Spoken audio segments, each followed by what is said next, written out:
ሰላም በመላው ዓለም የምትኖሩ የሀሁ ለሁሉም የኦንላይን ትምህርት ቤት የዩቲዩብ ቻናል ቤተሰቦች በያላችሁበት ሰላማችሁ ይብዛ። ሀሁ ለሁሉም የኦንላይን ትምህርት ቤት አማርኛ፣ እንግሊዝ፣ ሂሳብ እንዲሁም የተለያዩ የማህበራዊና የተፈጥሮ ሳይንስ የትምህርት አይነቶችን ብቃት ባላቸው አስተማሪዎች 24 ሰዓት የማስተማር አገልግሎት እየሰጠ ይገኛል። ቪዲዮ ላይ ባስቀመጥነው ስልካችን በኢሞ፣ በቴሌግራም፣ በዋትሳፕ ይደውሉልን። በተመቻችሁ ሰዓት የምትፈልጉትን የትምህርት አይነት እናስተምራለን። ሰላም እንዴት ናችሁ? የሀሁ ለሁሉም የኦንላይን ትምህርት ቤት የዩቲዩብ ቻናል ቤተሰቦቻችን፣ በዛሬው ዝግጅታችን ደግሞ እነዚህም ባለ ሁለት እግር ፊደላት የሚባሉትን ፊደሎች እያጠናን እንዲሁም ደግሞ በእነዚህ ቃላት እየመሰረትን እንማማራለን ማለት ነው። ስለዚህ በዛሬው ዝግጅታችን ጀማሪ ተማሪዎቻችን ፊደላት እንዴት ተጠቅመን እንዴት ቃላት እንደምንጽፍና እንደዚያውም ከዛ በተጨማሪ ደግሞ እነዚህ ባለ ሁለት እግር ፊደላት የሚባሉት ወይም ደግሞ ሁለት መስመር ወደታች የተዘረጋ መስመር ያላቸውን ፊደላት ቅርጻቸውንና ድምጻቸውን እናውቃለን ማለት ነው። ስለዚህ እናንተ ሳብስክራይብ ያላደረጋችሁ ቤተሰቦቻችን ሳብስክራይብ እያደረጋችሁ ቤተሰብ ሁኑን። ላይክ ሼር እያደረጋችሁ ደግሞ ዩቲዩባችን አበረታቱ። አሁን ቀጥታ ወደ ትምህርቱ ይዣችሁ ልሂድ። ከባለ ሁለት እግር ፊደላት መካከል የመጀመሪያ አድርጌ ያመጣሁት ለ ነው። ከዛ ይሄ ጸ የምታዩት ፊደል ነው። እነዚህ ሀ፣ ጠ እና ጨ የሚባሉ ፊደሎች ደግሞ ባለ ሶስት እግር ፊደል በመባል ይታወቃሉ። ስለዚህ እነዚህን ቅርጻቸውንና ድምጻቸውን አንድ ባንድ ረጋ ብዬ እየጠራሁ እንዲሁም ደግሞ ቅርጻቸውን እንዴት እንደምትይዙ ድምጻቸውንም እንዴት ተያያዥነት ባለው ሁኔታ እንደምትይዙ አሳያችኋለሁ። አብራችሁኝ ከኔ ጋር እየጠራችሁ ተለማመዱ። ለ፣ ሉ፣ ሊ፣ ላ፣ ሌ፣ ል፣ ሎ። ቀጣዩ ደግሞ ሰ፣ ሱ፣ ሲ፣ ሳ፣ ሴ፣ ስ፣ ሶ። ይሄ ሸ፣ ሹ፣ ሺ፣ ሻ፣ ሼ፣ ሽ፣ ሾ። ይሄ ደግሞ በ፣ ቡ፣ ቡ፣ ቢ፣ ባ፣ ቤ፣ ብ፣ ቦ። ይሄ ቨ፣ ቡ፣ ቪ፣ ቫ፣ ቬ፣ ቭ፣ ቮ። ይሄ ፊደል ደግሞ አ፣ ኡ፣ ኢ፣ አ፣ ኤ፣ እ፣ ኦ። ይሄ ከ፣ ኩ፣ ኪ፣ ካ፣ ኬ፣ ክ፣ ኮ። ይሄ ደግሞ ሀ፣ ሁ፣ ሂ፣ ሃ፣ ሄ፣ ህ፣ ሆ። ይሄ ዘ፣ ዙ፣ ዚ፣ ዛ፣ ዜ፣ ዝ፣ ዞ። ይሄ ደግሞ ዠ፣ ዡ፣ ዢ፣ ዣ፣ ዤ፣ ዥ፣ ዦ። ይሄ ደ፣ ዱ፣ ዲ፣ ዳ፣ ዴ፣ ድ፣ ዶ። ይሄ ደግሞ ጀ፣ ጁ፣ ጂ፣ ጃ፣ ጄ፣ ጂ፣ ጆ። ይሄ ጰ፣ ጱ፣ ጲ፣ ጳ፣ ጴ፣ ጶ። ይሄ ደግሞ ጸ ጹ ጺ ጻ ጼ ጽ ጾ። ከዛ ይሄ ሀ ሁ ሂ ሃ ሄ ህ ሆ። ይሄ ደግሞ ጠ ጡ ጢ ጣ ጤ ጥ ጦ። ከዛ ፊደል ጨ ጩ ጪ ጫ ጬ ጭ ጮ። ስለዚህ እነዚህ ከአንደኛ ቤተሰቦቻቸው እስከ 7 ከግራ ወደ ቀኝ ስንጠራ እንደምታዩት ወይም እንዳዳመጣችሁት የሆነ ግጥማ ወይም ደግሞ ለመያዝ ቀላል የሆነ የድምፅ ቅደም ተከተል አለው። ለምሳሌ ለ ሉ ሊ ላ ሌ ል ሎ ሰሱ ሲሳ ሴስ ሶ ሸ ሹ ሻ ሼ ሽ ሾ እያለ በዚህ መንገድ ነው የሚሄደው። ስለዚህ በቀላሉ ብዙዎቻችሁ ከግራ ወደ ቀኝ መጥራት ብዙም አይከብዳችሁ። ግን ይህንን ድምፅ ከግራ ወደ ቀኝም እንደዚህ በቀላሉ መጥራት ችላችሁ፣ ቅርጻቸው ግን ብዙዎቻችሁ በቃ መያዝ አልቻልንም አስቸግረውናል ምናምን ትላላችሁ። ስለዚህ ቅርጻቸው በተለይ እነዚህ ሁለት እግር ወይም ደግሞ ሁለት መስመር ወደታች የተዘረጋ ያላቸው ፊደሎች በቀላሉ የመጀመሪያ ፊደሉን እንደዚህ በቀላሉ ከያዛችሁት በኋላ ከዛ በኋላ ሁለተኛ ፊደሉ እንደምታዩት እግሩ ከጎነ ጎኑ ላይ አግድም መስመር ይኖረዋል። ሁሎቹም ማለት ነው ይሄ ነገር ይኖራቸዋል። ለጎነ ጎናቸው ላይ አግድም መስመር የተሰመረ ወደ ጎን ሳብ ሳብ። ለምሳሌ ይህንን ለን በትክክል ይህን አስመስላችሁ ከጻፋችሁ በኋላ ከጎኑ ላይ አግድም መስመር ብትጨምሩበት ሁለተኛ ፊደሉ ወይም ሉ የሚባለውን ፊደል ጻፋችሁ ማለት ነው። ስለዚህ በቀላሉ በዛ መንገድ ለመረዳት መሞከር፣ ፊደላትን ለማጥናት ቅርጻቸውን ለመያዝ ቀላሉ መንገድ ይሄ ነው የሚሆነው። ስለዚህ አሁን የመጀመሪያ ፊደላትን ልጥራላችሁ፣ አብራችሁኝ ጥሩ። እናንተም ለመያዝ ፊደላትን በቀላሉ ለመያዝ እንዲጠቅማችሁ አብራችሁ ተለማመዱ። ለ ሰ ሸ በ ቨ አ ከ ኸ ዘ ዠ ደ ጀ ጰ ጸ ሐ ጠ ጨ። እንግዲህ እነዚህ ሶስት መስመር ወደታች የተዘረጋ ያላቸው ያው ባለ 3 እግር ፊደላት ይባላሉ። እነዚህ ደግሞ ሁለት መስመር ወደታች የተዘረጋ ወይም ሁለት መስመር ወደታች የረዘመ ያላቸው ደግሞ ባለ 2 እግር ይባላሉ። ስለዚህ እነዚህ ባለ 2 እግርና ባለ 3 እግር ፊደላት በቀላሉ ተመሳሳይ በሆነ ባህሪ ነው ቅርጻቸውንም ድምጻቸውንም የሚቀይሩት። ስለዚህ ለዛ አንድ ላይ በቀላሉ እንድትረዷቸው ብዬ በአንድ ላይ ያደረኳቸው።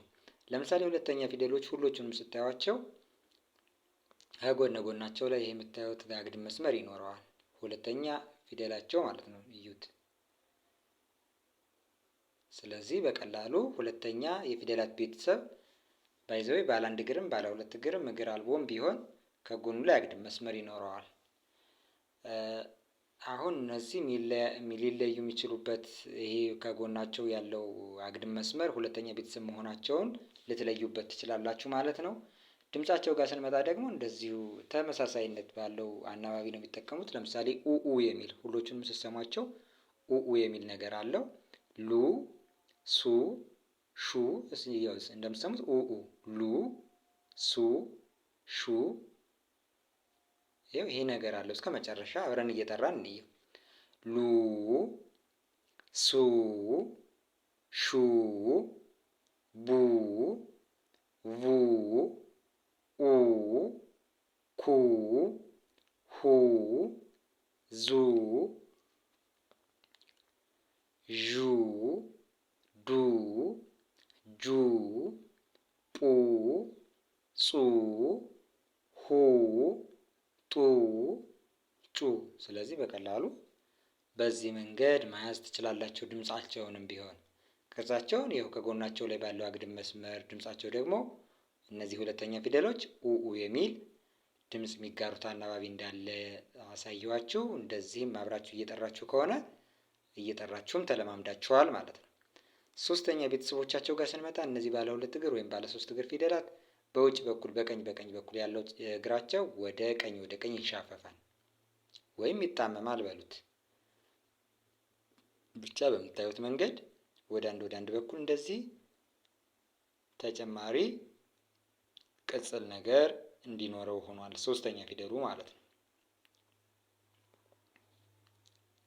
እሺ ሁሎቹንም እነዚህ ባለ ሁለት እግርና ባለ ሶስት እግር ፊደላት የሚባሉትን አያችሁ።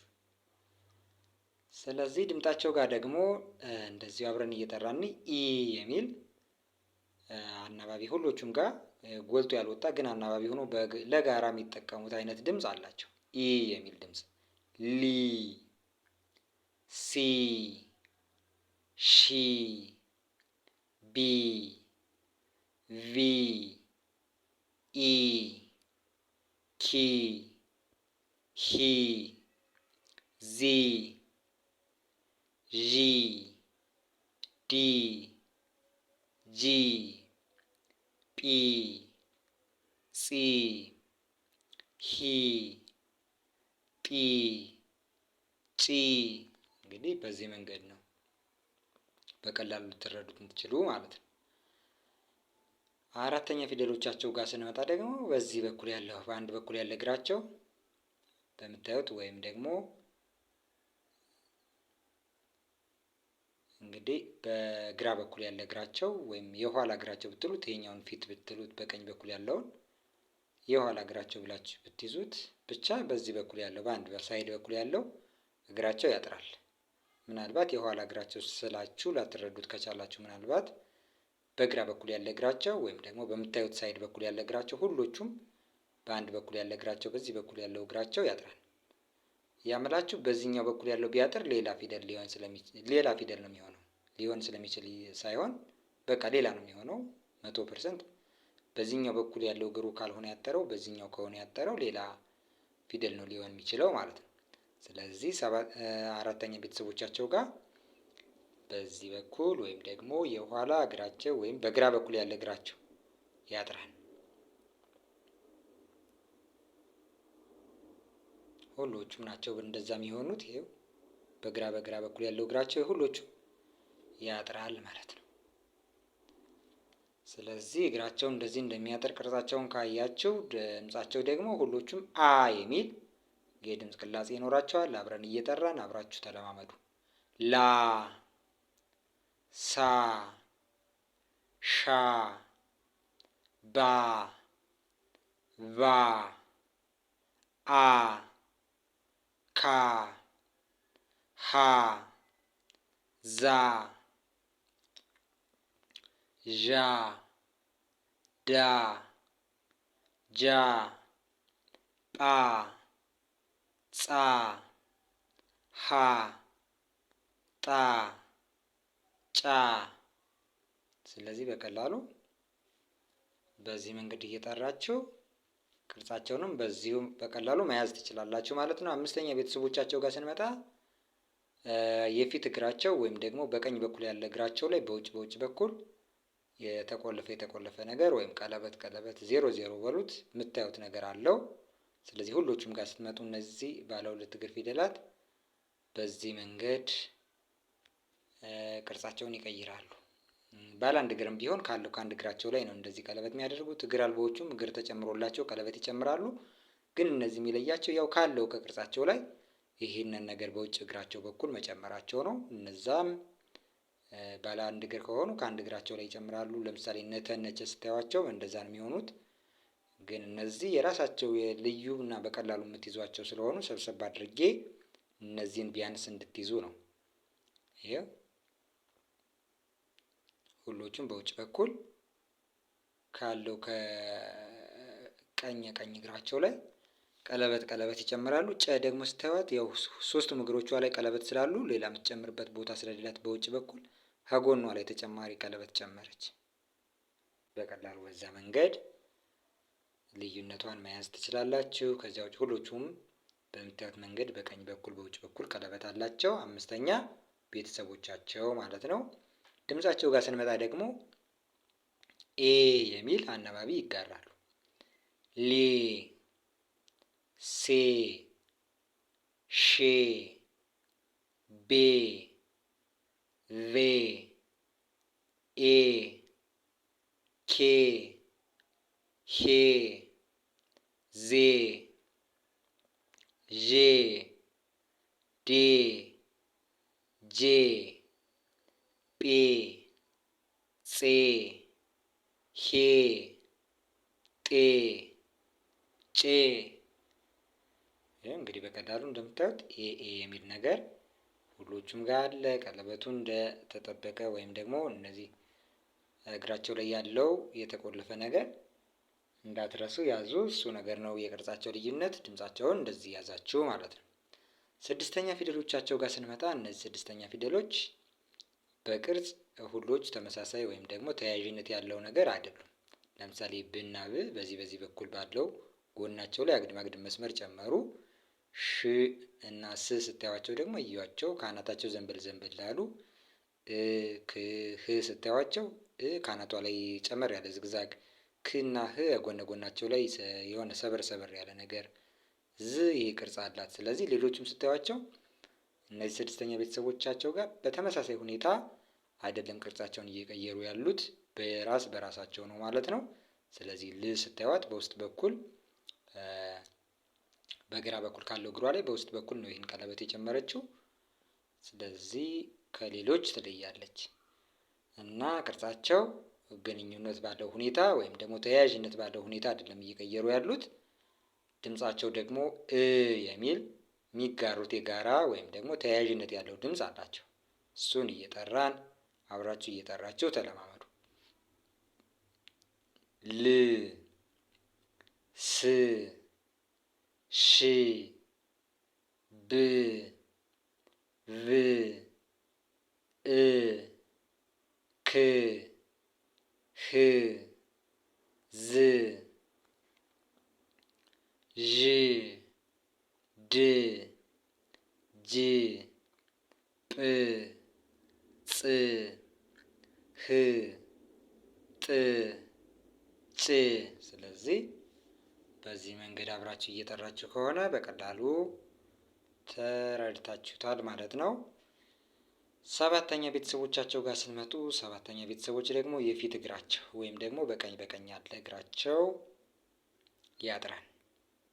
ልክ አራተኛ የኋላ እግራቸው ወይም በግራ በኩል ያለ እግራቸው እያልኳችሁ ነበር። ስለዚህ በዚህ በኩል ካጠረ ሌላ ፊደል ይሆናል ያልኳችሁ። ለምሳሌ ሳ በዚህ በኩል ያለው ቢያጥር ኑሮ ሶ ነበር የሚሆን ማለት ነው። ይህ ፊደል ነበር የሚሆነው። ስለዚህ በእግራቸው በዛና በዛ ሲያጠር ልዩነት ያለው ድምፅ ያመጣል ማለት ነው።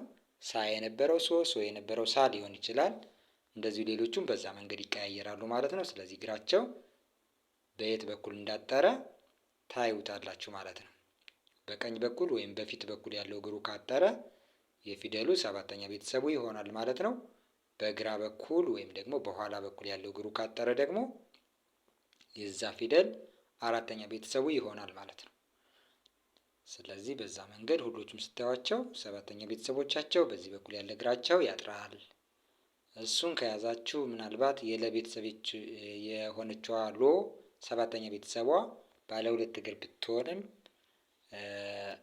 እግሯ አይደለም የሚያጠረው ከጎኗ ላይ ነው ይህንን ቅርጽ የሎሚ ፍሬ የሚመስል ነገር ያንጠለጠለችው ማለት ነው። ስለዚህ ከነዚህ ላይ እንደምትለይ ባለ ሁለት እግር ሆና ግን ሰባተኛ ቤተሰቧ ይሄ ቅርጽ እንዳላት በልዩነት ያዙ።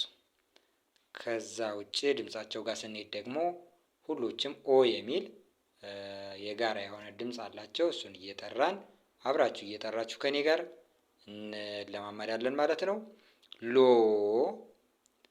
ሶ፣ ሾ፣ ቦ፣ ቮ፣ ኦ፣ ኮ፣ ሆ፣ ዞ፣ ዦ፣ ዶ፣ ጆ፣ ጶ ጾ ሆ ጦ ጮ። ስለዚህ በዚህ መንገድ ስለ ፊደላት ቅርጽና ድምፅ እየደጋገማችሁ እንደዚህ ከሞከራችሁ ወይም ደግሞ መያዝ ከሞከራችሁ በኋላ ቃላትን ደግሞ ከነዚሁ ፊደል እንዴት እንደምትጽፉና እነዛን ደግሞ እንዴት ማንበብ እንደምትችሉ ላሳያችሁ። ለምሳሌ ለካ ብላችሁ መጻፍ ብትፈልጉ ለካ እንግዲህ ቁመት ሊሆን ይችላል፣ ክብደት ሊሆን ይችላል፣ ስፋት ሊሆን ይችላል። የሆነ ነገር ከለካ ወይም ሜጀር ካደረገ ለካ ይባላል ማለት ነው በአማርኛ። ስለዚህ ለካ የሚለውን ቃል ለመጻፍ ብትፈልጉ ለ የሚባል ፊደል እዚህ ጋር አለ። ለ ከዛ ካ። ስለዚህ እናንተ ለካ ብላችሁ ስትናገሩ ከአንደበታችሁ ለሚወጣው ለ የሚባል ፊደል እና ካ የሚባል ሁለት ፊደሎች አሉ ማለት ነው። ስለዚህ ካ የሚባለው ድምፅ የሚወክለው ፊደል የትኛው ነው? እንግዲህ ፊደል ማለት ድምፅን የሚወክል ምስል ማለት ነው። ስለዚህ የድምፅ ውክልና የያዘው እነዚህ ፊደሎች ናቸው። ከእነዚህ ፊደሎች ውስጥ እናንተ ድምፅ ላይ የሚወጣውን ውክልና ይይዛል ብላችሁ የምትፈልጉትን ፊደል ከዚህ መጣችሁ ትመርጣላችሁ ማለት ነው። ለ ከዚያ ካ። ለ የሚል ድምፅ የያዘችዋ ፊደል ይች ናት ለ። ከዚያ ከቤት ደግሞ ካ የሚባል ድምፅ ያለው ፊደል አለ። እሱን እንይዛለን ካ። ስለዚህ ለና ካ አቀራርባችሁ ስትጽፉት እዚህ ጋር ላይ ለካ ይላል። ለካ። ኩል የሚል ቃል መጻፍ ብትፈልጉ ኩል እንግዲህ ኩ እና ል የሚል ሁለት ድምፅ አለ ማለት ነው። እሱንን ድምፅ የያዘ ፊደል እንፈልጋለን። እንግዲህ ኩ የከቤት ነው የሚሆነው ከዛ ይቺ ኩ። ስለዚህ ይቺ ድምፅ ትሆነናለች ማለት ነው ኩ። እዚያ ል ደግሞ ከለቤት ነው መሆን ያለበት። እንግዲህ ለ ሉ ሊ ላ ሌ ል ሎ። ስለዚህ ል የሚባለው ያስፈልገናል። እዚያ ኩና ልን በቅደም ተከተል መጀመሪያ የምንፈልገውን ፊደል ወይም ደግሞ መጀመሪያ ስንናገር መጀመሪያ የሚወጣውን ፊደል መጀመሪያ ላይ፣ ቀጥሎ የሚመጣውን ደግሞ ቀጥሎ ከዚያው ከጎኑ ላይ እናስቀምጠዋለን። በዛ መንገድ ስናስቀምጠው ይሄው ኩል ይላል ማለት ነው። ስለዚህ በዚህ መንገድ እያደረጋችሁ ከዚያ እየፈለጋችሁ እያመጣችሁ መጻፍ። አሁን እኔ እነዚህን ቃላት ላንብብላችሁ። እናንተ ደግሞ እነዚህን ቃላት ከዚያ እየፈለጋችሁ የሚያስቸግሯችሁን ነገሮች እነዚህንም ሳይሆን ሌላ የምትጽፉትን ነገር እየፈለጋችሁ ከፊደላት ላይ ጀማሪዎች በዛ መንገድ መለማመድ ትችላላችሁ። አሁን ባሳየኋችሁ መንገድ የምትፈልጉትን ፊደል ከፊደላት ገበታ ላይ ትፈልጉና መጀመሪያ ትጽፋላችሁ።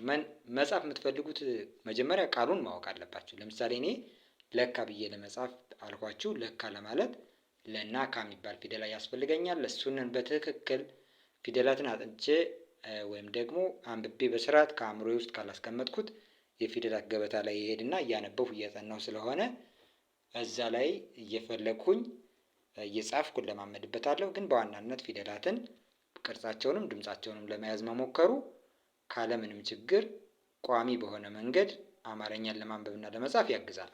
ግን እየተለማመዳችሁ ያላችሁ ልጆች በዚህ መንገድ በቀላሉ መለማመዱ ይበልጥ በቀላሉ እውቀታችሁን እንድታዳብሩ ያደርጋል ማለት ነው። አሁን ላንብብላችሁ እኔ ለካ። ስለዚህ ለካ ሲል ለ የመጀመሪያ ፊደል ናት። ካ ደግሞ የከ አራተኛ ፊደል ናት። ሄዳችሁ ብታዩት ይችን ፊደል ከከቤት አራተኛው ላይ ታገኛላችሁ ማለት ነው። ለካ። ኩል የሚለው አሳይቻችኋለሁ። ኩ የከ ፊደል ሁለተኛዋ ናት። ል ደግሞ የለ ፊደል ስድስተኛ ፊደሏ ናት። ስለዚህ እነዚህ ፊደሎች ኩል የሚል ቃል ጻፍኩ ማለት ነው በእነዚህ ፊደሎች። ኪሎ የሚል ቃል መጻፍ ብፈልግ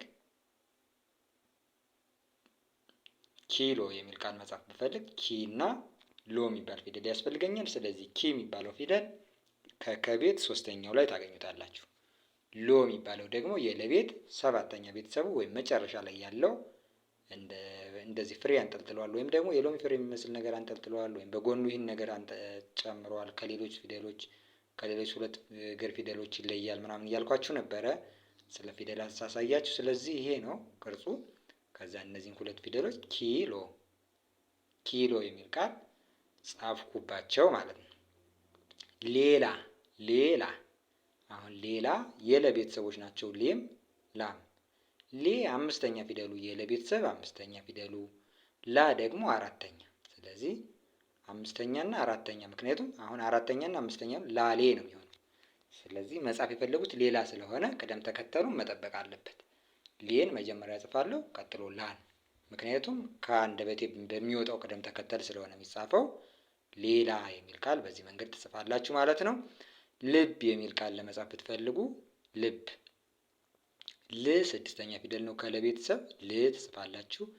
ብ ደግሞ ከበቤተሰብ ስድስተኛ ነው። ስለዚህ ሁለቱም ስድስተኛ ስድስተኛ ናቸው። ይህ የለቤተሰብ ነው፣ ይህ በቤተሰብ።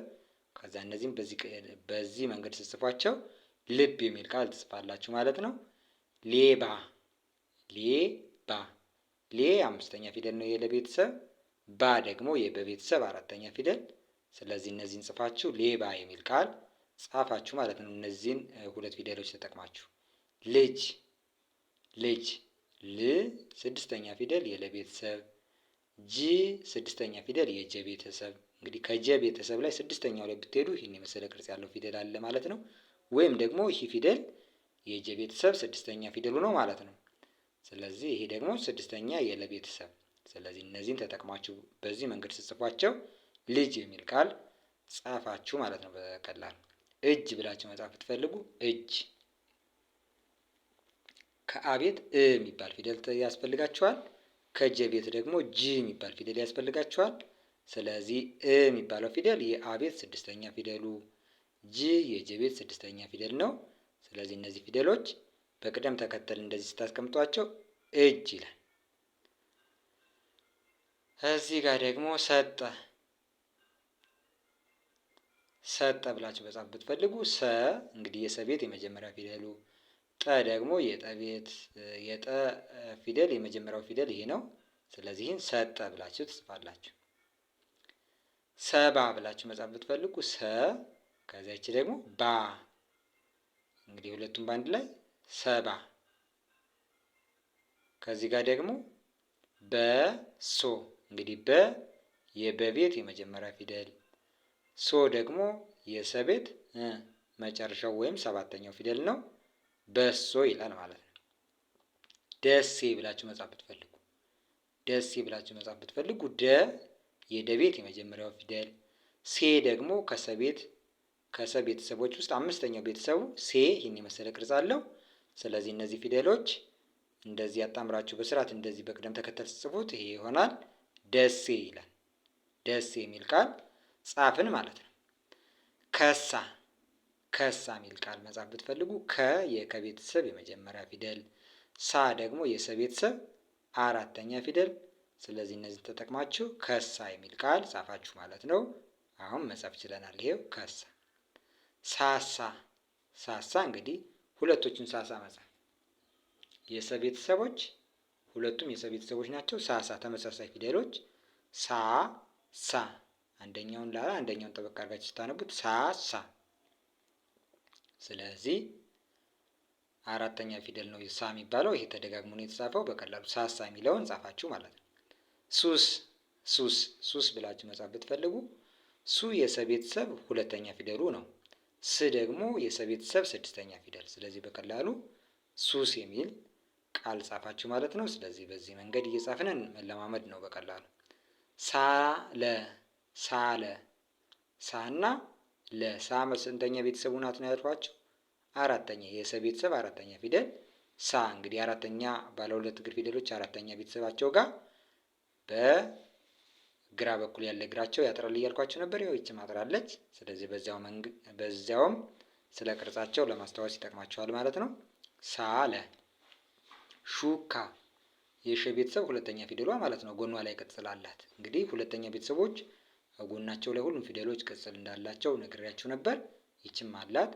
ካ ደግሞ አራተኛ ቤተሰብ ናት። እንግዲህ አራተኛ ቤተሰብ በግራ በኩል ያለ እግሩ ያጥራል ብያችኋለሁ። ስለዚህ ይችም አጥሯል። ሹካ የሚል ቃል በዚህ መንገድ ጻፋችሁ ማለት ነው።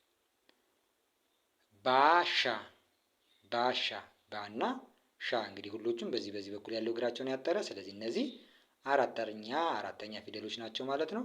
የበ አራተኛ የሻ አራተኛ ፊደሎች። ስለዚህ ባሻ በዚህ መንገድ ማንበብ ይቻላል። በዛ፣ በ የበቤት ፊደል መጀመሪያዋ ናት። ምክንያቱም ያጠረ የተቀጠለ ምን የላትም። ሁለት እግሮቿ እኩል የሆኑ ይህን የመሰለች ፊደል የመጀመሪያ ፊደል ናት። ዛ ደግሞ በዚህ በኩል ያለ እግሩ አጠረ፣ ስለዚህ አራተኛ ናት ማለት ነው። እዛ እነዚህ ፊደሎች በዛ ይላል። እነዚህ ፊደሎች በዚህ መንገድ ስታስቀምጧቸው ማለት ነው። አለ አለ ለማለት አና ለ። ስለዚህ አም የመጀመሪያ ነው፣ ለም የመጀመሪያው ፊደል ነው። ይሄ የአ ቤተሰብ ይሄ ለቤተሰብ ነው የሚሆነው። ስለዚህ አለ ብላችሁ እነዚህን ፊደሎች ተጠቅማችሁ መጻፍ እና መለማመድ ትችላላችሁ። ካደ ካና ደ ካ ይሄው በዚህ በኩል አጠረ። ደ ደግሞ ያጠረም የረዘመም የተቀጠለም የለውም። ሁለቱ መስመሮች እዚህ ላይ ያሉት እኩል ናቸው። ስለዚህ ይሄ ደ ይባላል። የደ ቤተሰብ የመጀመሪያ ፊደል ካደ። ክስ ይህ እነዚህ ሁለቱም ስድስተኛ ፊደል ናቸው። ይችም ስድስተኛ ናት፣ ይችም ፊደል ስድስተኛ። ይህ የከቤተሰብ ስድስተኛ፣ ይህ የሰ ቤተሰብ ስድስተኛ። ክስ ይላል። ክስ። ኬክ ኬክ ብላችሁ መጻፍ ብትፈልጉ ሁለቱም የከቤተሰቦች ናቸው። ኬ እንግዲህ አምስተኛ ቤተሰቦቻቸው ጋር በውጭ በኩል በቀኝ እግራቸው ላይ የተቆለፈ ወይም ቀለበት ይኖረዋል እያልኳችሁ ነበረ። ይህችም አላት። ክ ደግሞ ስድስተኛ ፊደል ናት። እንግዲህ ስድስተኛ ፊደሎች በቅርጻቸው ተያያዥነት ያለው አይደለም፣ የራሳቸውን ባህሪ ነው የሚጠቀሙት። እንግዲህ የከ ቤተሰብ የሆነው ስድስተኛው ፊደል ክ ይህን ነው የሚመስለው ቅርጹ። እዛ ኬክ ኬክ ይላል። እንደዚህ አድርጋችሁ ከጻፋችሁት ማለት ነው። ኮካ ኮካ እንግዲህ ሰባተኛ ወይም የመጨረሻው ቤተሰቡ ከሆነ በፊት በኩል ያለው እግሩ ያጥራል፣ ወይም ደግሞ በቀኝ በኩል ያለው እግሩ ያጥራል። አራተኛ ከሆነ በግራ በኩል ወይም በኋላ በኩል ያለው እግሩ ያጥራል እያልኳችሁ ነበር። ለምሳሌ ይሄ ኮ ሰባተኛ ነው፣ ካ ደግሞ አራተኛ ፊደል ነው። ስለዚህ እግሩ በየትና በየት ሲያጥር አራተኛ፣ በየት ሲያጥር ሰባተኛ እንደሚሆን በዚሁ አጋጣሚ ትኩረት አድርጋችሁ እዩት። ኮካ ይላል። ጠጣ ጠጣ ይቺ ጠ የመጀመሪያ ፊደሏ ናት፣ የጠ ቤተሰብ። ጣ ደግሞ አራተኛ ናት ማለት ነው፣ በዚህ በኩል ያለው እግሮቿ ስላጠረ። ስለዚህ ጣ ጦ ጠጣ ጠጣ ይላል። ጡጦ ይኸው ጡ አግድም መስመር ከጎኑ ላይ ካለው ሁለተኛ ፊደል ነው የሚሆን አልኳቸው። ይቺ ሁለተኛ ናት ማለት ነው። በዚህ በኩል ያለ እግሩ ካጠረ ደግሞ ስንተኛ ነው የሚሆነው? ሰባተኛ ቤተሰብ ነው ብያቸዋለሁ። ስለዚህ ይቺ ሰባተኛ ቤተሰብ ናት ማለት ነው። ጡጦ ይላል። ጦጣ ይኸው ጦ ማለት ሰባተኛ ናት፣ ምክንያቱም የፊት እግሯ ወይም በቀኝ በኩል ያሉ እግሮቿ ናቸው ያጠሩት። ጣ ደግሞ በግራ በኩል ያለው እግሩን ያጠረው አራተኛ ነው ማለት ነው። ስለዚህ አራተኛ እና ሰባተኛ ፊደል መሆኑን በዚህ መንገድ በጥንቃቄ አይታችሁ ለመለየት ሞክሩ። ጦጣ። ጥጃ ጥጃ እቺ ጥ ስድስተኛ ናት፣ ጃ ደግሞ አራተኛ ናት። ጠባ ጠ የመጀመሪያ ናት፣ ባ አራተኛ ናት። ምክንያቱም ያው በዚህ በኩል ያለ እግሯ ያጥራል እያልኳቸው ነበር። ይቻ አጥራለች። ጫካ ይህችም አራተኛ ናት፣ ይችም አራተኛ ናት። እግሮቿ ምክንያቱም በዚህ በኩል ነው ያጠረው። ጫካ። ጩቤ ይኸው ጩ ከጎኗ ላይ ያላት ሁለተኛ ናት ማለት ነው። ቤ ደግሞ በቀኝ በኩል ካለው እግሯ ላይ ቀለበት ስላላት አምስተኛ ናት ማለት ነው። ስለዚህ ጩቤ በቀላሉ በዚህ መንገድ መለየት ይቻላል። ጨሰ ጨሰ እንግዲህ እነዚህ ምንም የተቀጠለም ያጠረም የረዘመም ምንም ነገር ስለሌላቸው የመጀመሪያ ናቸው ማለት ነው። ጨም የመጀመሪያ ናት፣ ሰም የመጀመሪያ ናት ማለት ነው። ጨሰ። ስለዚህ በዚህ መንገድ እየጻፋችሁ እያነበባችሁ ተለማመዱ። ከዛ ውጭ ደግሞ ከኛ ጋር 24 ሰዓት ነው እያስተማርን የምንገኘው። አማርኛ፣ እንግሊዝኛ፣ ሂሳብና ሌሎችን ትምህርቶች መማር የምትፈልጉ ቤተሰቦቻችን ታች ላይ ከዩቲዩብ ቪዲዮአችን ጠርዝ ላይ ባስቀመጥነው ስልካችን በኢሞ፣ በዋትሳፕ፣ በቴሌግራም በማንኛውም ሰዓት ብትደውሉልን፣ ቮይስ ብትልኩልን፣ ቴክስት ብትጽፉልን በማንኛውም ሰዓት አንስተን እናንተ በምትፈልጉት ሰዓት እንድትማሩ እናደርጋለን። በሌላ ትምህርታዊ ዝግጅት እስከምንገናኝ ሰላም ሁኑ።